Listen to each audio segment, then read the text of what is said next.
The earthquake death toll in Haiti rises to 1,941. Authorities declare 3 days of national mourning. The interdisciplinary group of independent experts of the Inter-American Commission on Human Rights issued a report proving that human rights violations occurred in Bolivia during the 2019 coup. The Taliban announced a general amnesty for all government officials in Afghanistan and urged them to return to work.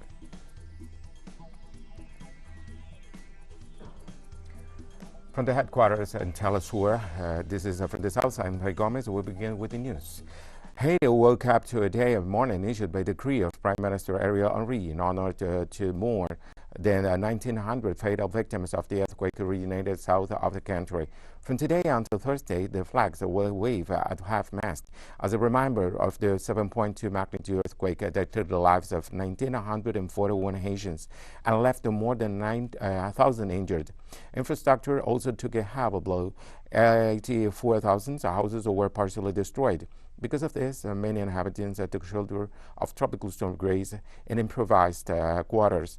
Ariel Henry, Prime Minister and acting President following Jovenel Moise's murder, said that there was an obligation to show respect to the victims given the proportion of the catastrophe's effect.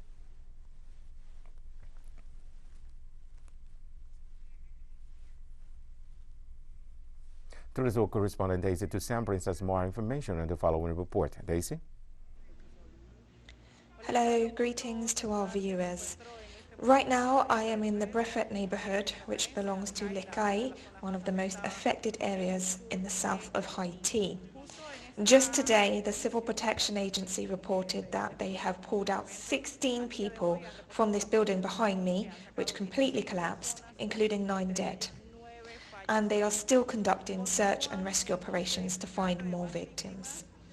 When we arrived here, they were saying that they heard the shouts of some people who were still trapped inside this building that was completely destroyed. More details will be offered at a later stage by both the Civil Protection Agency and the authorities in general regarding the situation in this area. Among the people who were rescued, there are also children and some who unfortunately were killed. Later on today, we will also be providing an update on the figures according to the data of the Haitian Civil Protection Agency and the authorities who are here immersed in the search and rescue efforts to retrieve the bodies of the dead and the injured who are still trapped under the building. We'll be back with more information later. Back to you in the studio. Thanks, Daisy. The United Nations has allocated $8 million from its Emergency Response Fund to support humanitarian aid in Haiti. In order to support the government and assist those impacted by the deadly earthquake. Our emergency relief coordinator, Martin Griffiths, allocated $8 million from the UN Central Emergency Response Fund to support the humanitarian response. This money will provide essentials such as healthcare, clean water, emergency shelter, and sanitation for people impacted by this disaster. In other news, heavy clashes between the Colombian army and members of the FARC dissidents were recorded in the municipality of Argelia, a town in the department of Valle del Cauca, after 2 young peasants were killed. The mayor of Argelia, Jonathan Patiño, grieved the death of 2 young men and rejected the escalation of the conflict in his municipality after the murders were recorded. The official report of the authorities indicates that the murders occurred after both peasants were attacked in the middle of the checkpoint set up by dissidents of the FARC guerrilla. The situation generated the deployment of the troops of the National Army. Mayor Patiño also warned about the reports of recruitment of young people and displacement of several families following the presence of armed groups in the area.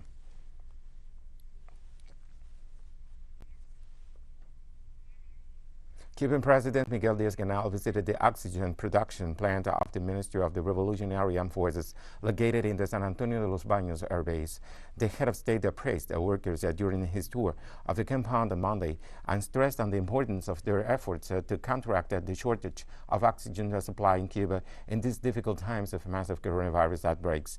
In his visit, the mandatory was accompanied by General Alvaro Lopez Miera, Minister of the Revolutionary Armed Forces. Diaz-Canel at the time was able to witness the functioning of the country's third oxygen production plant, which was donated by Russia.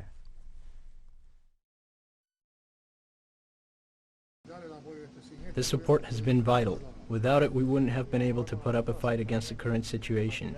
And with the effort made with the plant from Russia, setting it up in a record period of time, this is a very helpful thing. The Cuban Revolutionary Armed Forces announced FAR and the Ministry of the Interior aid in the transportation of liquid oxygen from the production plant from Santiago de Cuba to Holguin. The deployment includes aerial carrying and made possible the delivery of this vital resource to health centers in a reduced period. We are contributing with tiny stones to our country. We know that with the transportation of the oxygen from Santiago, we give the Holguin province a chance to fight against COVID-19, a chance for the people to suffer from the disease to be taken care in hospitals by supplying them with oxygen. This is for the children, the pregnant population, and for the adults that need this resource due to their conditions in the province of Holguin. Brazilian leader Luiz Inácio Lula da Silva continued his campaign route, this time with an eventful stay in Recife, the city where he was born in the state of Pernambuco. As part of the political struggle and the agenda set on the 2022 elections, Lula met with social activists and different representatives from all sectors of society. He reiterated his will to run against Bolsonaro for president, with sights of improving Brazil's situation, one that he blames the current government for alleging corruption, police brutality, and civil rights violations on minorities and pro-social organizations. Lula dedicated a part of his interventions on how President Bolsonaro bribed military officials and soldiers. The leader of Brazil's Workers' Party assured that he would maintain a dialogue with the armed forces and build a constitutional and rightful relationship just like the one there was in his presidential period.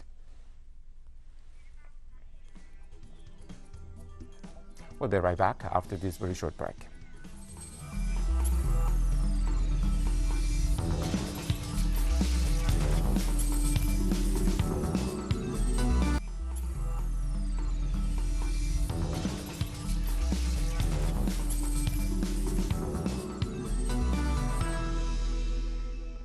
Welcome back. The interdisciplinary group of independent experts of the Inter-American Commission on Human Rights issued a report proving that the human rights violation occurred in Bolivia during the 2019 coup. During the 8-month investigation, experts concluded that in the Bolivian political crisis, there were very serious human rights violations, including summary executions, massacres, racism, torture, and sexual assault. It determined that 38 people died and many others were injured, sexually harassed, temporarily abducted, tortured, racially discriminated, improperly detained, processed without due process, and other abuses. The most serious events were the Sacaba massacre on November 15th and the Sincata massacre on November 19th, 2019. In the context of a political conflict shrouded by violence, at least 37 people lost their lives in different parts of the country, and hundreds were seriously injured, both physically and psychologically. What happened is the responsibility of the state due to the actions of state and private agents in the circumstances contemplated according to IACHR jurisdiction. Experts also refer to the excessive and disproportionate use of force.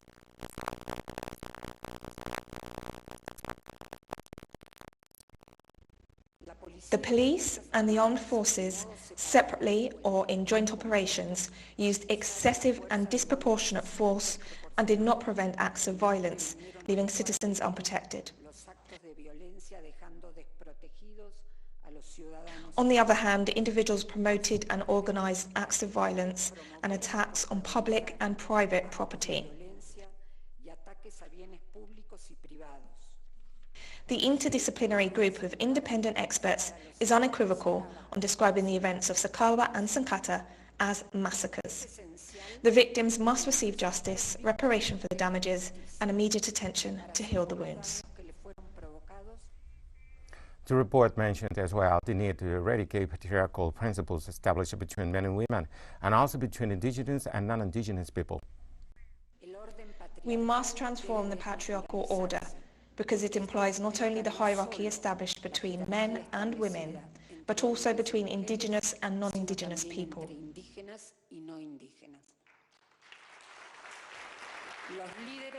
Political and social leaders must stop using racism, religion and gender to promote hate, stigmatization or violence. Rather, it's up to them as leaders to responsibly contribute to developing inclusive and ambitious policies against racism and in favour of inclusion based on consensus reached and accepted by all sectors.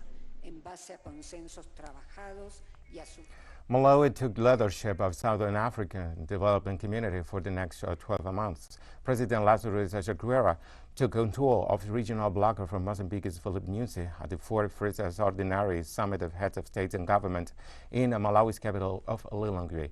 Chakwera said that Malawi is deeply honored to host the regional bloc summit and called for a focus on areas that could help the region to create jobs. Malawi's military spoke against vaccine stockpiling, a practice that the Western world continues and denies Africa an opportunity to access coronavirus vaccines.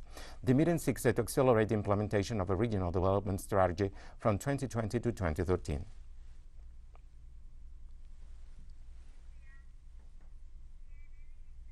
Blazes broke out in Portugal, and hundreds of firefighters tended to the wildfires, evacuating the population and attempting to control the disaster. The fire took place near the border with Spain in the region of Algarve and spread across 3,000 acres nationally. Despite the authorities' efforts, the flames were driven by the wind and took up a perimeter of 40 kilometers while scorching an area of 9,000 hectares.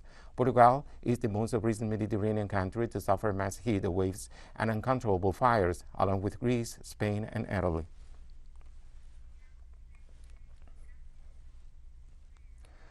A wildfire near Central Perth forced evacuations. The Fire Service reported that thousands of people, including tourists in campsites, were evacuated as a precautionary measure to escape a wildfire region near the tourist resort in southern France. Around 700 firefighters and water-dropping aircraft were battling the blaze in difficult conditions with high temperatures and strong winds.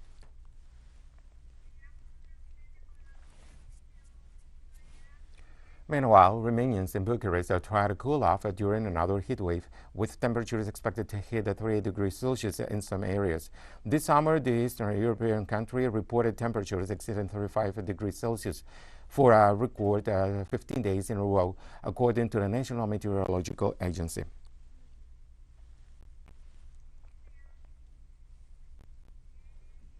And Australia's second largest city, Melbourne, has introduced a coronavirus curfew, with residents confined to their homes overnight as authorities were to fight a Delta variant outbreak. More than 5 million residents will be unable to leave their homes between 9 p.m. and 5 a.m., with essential workers requiring permits to be on the streets. The decision came after a series of street parties, pub crawls, and home gatherings over the weekend as Melbourne reached a tipping point in its latest outbreak. Australia's most populous state has recorded more than 8,000 cases since the outbreak began in mid-June, with 56 related deaths in a population with low vaccination rates.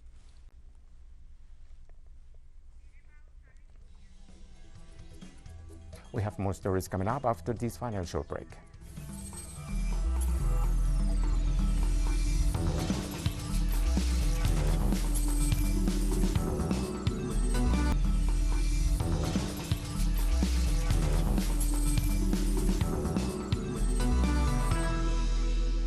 Welcome back. In Afghanistan, the Taliban announced a general amnesty for all government officials on Tuesday, as urged them to return to work. A group also said that women would also be allowed to play a role in government that corresponds with Sharia law. The comment represented the first ones of governance in Afghanistan since the Taliban takeover of the country on Sunday.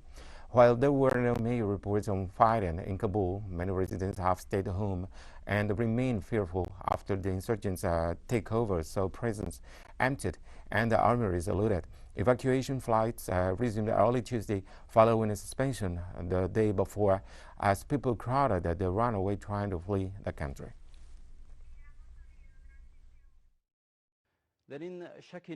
There's no doubt that there is not a differentiation in the amnesty announced by the Islamic Emirate of Afghanistan. The Islamic Emirate of Afghanistan has repeatedly said that even those individuals who were ministers, advisors, members of parliament, that if they accept the Islamic system and want to live under its rule, they have complete amnesty. The Islamic Emirate of Afghanistan believes that women have been the main victims of the more than 40 years of crisis in Afghanistan. Therefore, the Islamic Emirate of Afghanistan doesn't want women to be the victims anymore. The Islamic Emirate of Afghanistan is ready to provide women with an environment to work and study, and the presence of women in the different structures according to Islamic law in accordance with our cultural values. And meanwhile, life was returning to a new normal in Kabul as cautious residents ventured out of their homes to see what life would be like under the Taliban following their astonishing return to power at the weekend. During the insurgents' first stint in power from 1996 until 2001, when they were ousted by the United States-led invasion in the wake of September 11 attacks, the Taliban ruled with a strict interpretation of the Quran and Sharia law. As part of the aftermath of Taliban's advance, former Afghan President Ashraf Ghani flew to Oman after Tajikistan on landing on Monday. Our collaborator Bagr Yunus brings us more information in the following report. On Tuesday, the Taliban dispatched special troops patrols called the Bad Mothers Brigade into Kabul. Considered as experienced combatants in urban irregular warfare, they have the skills and training necessary to maintain order and security in changing situations. For 20 years, we had a U.S. follower government and we were under occupation. Thank God, however, we have defeated the United States and NATO. We will work to extend full control and we will not stop protecting citizens, said the Bad Mothers Brigade leader, as reported by the journalist Bagr Yunus for teleSUR. Citizens had different opinions about the future of Afghanistan. Some saw that there are many fears accompanied by ambiguity about the course of the situation in Afghanistan. Others saw things will be better after the departure of the foreigners and especially the Americans. In Afghanistan, the invader is not accepted, he added. Currently, there are important developments on the ground as Mullah Mohammad Faisal al-Kun, who was released from Guantanamo prison in 2014, has arrived in Kabul. Given that he has a lot of military experience, he will probably have an important role in the country's future and could assume the position of defense minister. On Tuesday, the Taliban decreed an amnesty for all public employees who served the Ashraf Ghani administration 2019-2021. Besides contributing to citizens' calm, this measure has been interpreted as an action to show that the Islamic Emirate government does not intend to harm public officials. Observers estimate that there will be calm and governability in Afghanistan if the Taliban can find a formula that includes all political forces. The Taliban, however, consider that they are those who have the right to assume the reins of power in the country. From Islamabad, Pakistan, Al-Mayadin journalist Bagr Yunus for teleSUR. Foreign Minister Sergei Lavrov said that Russia supports inclusive political dialogue in Afghanistan as the Taliban forms a new government after completing its military takeover. We see encouraging signals from the Taliban, who are declaring their desire to have a government with the participation of other political forces. We support the beginning of an inclusive national dialogue with the participation of all political, ethnic and religious groups of Afghanistan. United Kingdom sent 900 soldiers back to Afghanistan to help with repatriations and evacuations following the rapid Taliban takeover of the country. Officials aim to take between 1,200 and 1,500 people from Afghanistan a day, with the first flight landing at a British Air Force base on August 15th. The commander of Britain's evacuation effort said that there was now considerably more stability on the ground. He also mentioned the plan was to create capacity for around 1,000 outward passengers every day, in the hope of evacuating an estimated 3,000 Britons and dual nationals to the country, plus a further 3,000 Afghans eligible for resettlement in the UK.